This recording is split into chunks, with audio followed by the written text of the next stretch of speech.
Congresswoman, great to have you here. If you won by 109 votes, I guess everybody's calling you landslide. But you know what? By golly, after all this patience, you pulled it off. Congratulations. Thank you. It was 12 votes and then 29 votes and then 109 votes. So I do feel like it is a landslide when you talk about the margins in the beginning. But we were up 28,400 votes and change on election day. So that just tells you how much vote harvesting was going on, where we were, the Democrats and Governor Cuomo's creation of an online database to harvest these votes and to get people with an unverified portal that they could actually get absentee ballots, and just about anyone could probably order them. We're going to find that out maybe now with the governor potentially resigning. We're hoping or at least being removed from office potentially. We'd like to get to the bottom of it, but we are grateful to the voters and the patients. I mean, so many people around the country have been wonderful in supporting us and sending us great prayers and hope. And here we are. We finally got sworn in. So I'm really grateful. It's been a long process. Well, it really has. The issue with Governor Cuomo is heating up, and it's not just Republicans who are on his case. Ron Kim, who was a Democrat assemblyman in New York, apparently was threatened by Governor Cuomo this week, who threatened to just basically ruin his life if he didn't drop all this. Is it beginning to be pretty clear that this Emmy award-winning governor, who was out on a book tour congratulating himself for what a great job he's done, is finally having to face the truth that his decisions resulted in the deaths of over 16,000 nursing home patients? This is par for the course for the governor. There's something that the governor has been through so many controversies, and now finally he's got Democrats standing up to him. And I applaud Ron Kim, the assemblyman, who actually sat in front of me when I served in the assembly. It was a new member. And great for him to have the fortitude to hang in there, to work with Janice Dean to make this happen, and actually to call the governor out because he accused, apparently today or so, he said the governor threatened him. But this is part of the bullying behavior of Andrew Cuomo. It's the way he has treated others. And if you look back at one of the things that really upset me about the governor's reign over New York over the last 11 years is that he created for himself, I call an unconstitutional slush fund, while he was while still in governor's office. But he used taxpayer money, and instead of the legislators getting what they call pork or member items, the governor kept that for himself, and he used it to leverage the fealty to his kingdom for local governments and other members of other members of the Assembly and the Senate.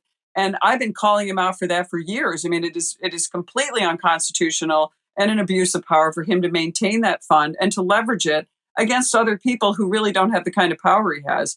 And so this is just more of the same of his, narcissistic personality disorder and him continuing to bully people. And all of a sudden, guess what? He's getting caught, and he should resign. I mean, I've been saying that for several weeks now. And especially the nursing home thing just finally got people to realize just how bad he has been. When you got sworn in, Nancy Pelosi apparently blocked your own son from being able to attend the swearing in because of COVID concerns. Do you think that was a legitimate concern? Do you take her word for that? Well, she actually never cited COVID. It was never part of any of the protocol. And in fact, to this day, she's blaming the sergeant at arms who she hires and who works for her.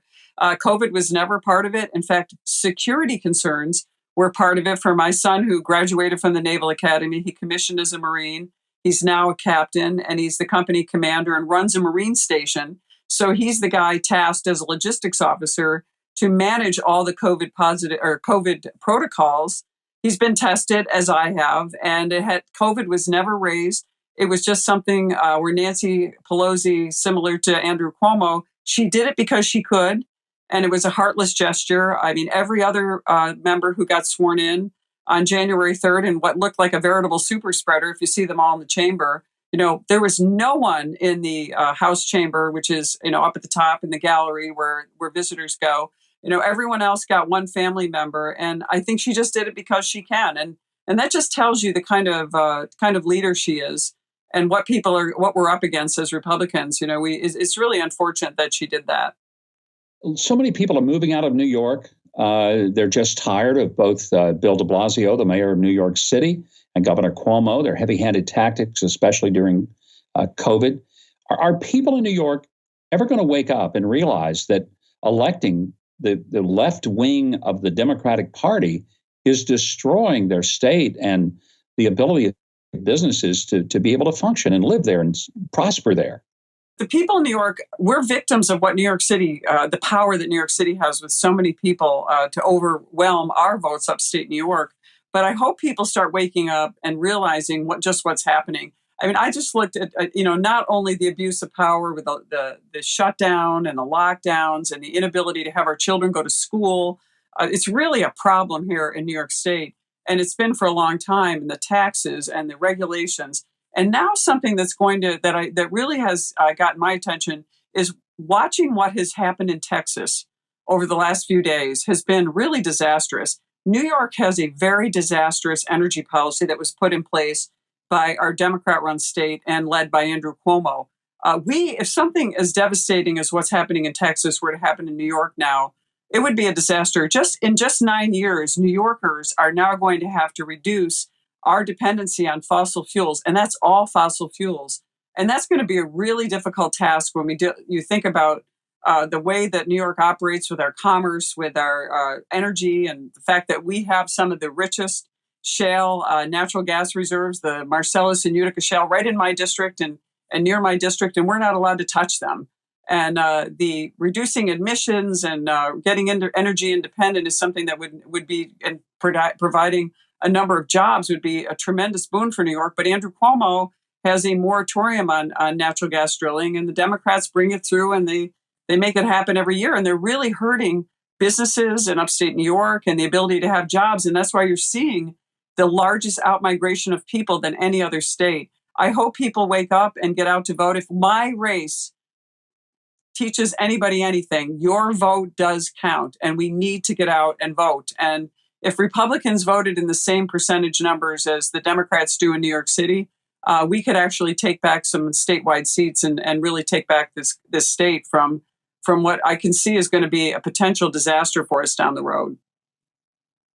Well, I hope it happens. Congratulations again on the victory to get to Congress. And we want to tell our audience you can keep up with the Congresswoman on social media at Claudia Tenney and visit tenney.house.gov to sign up for her newsletter.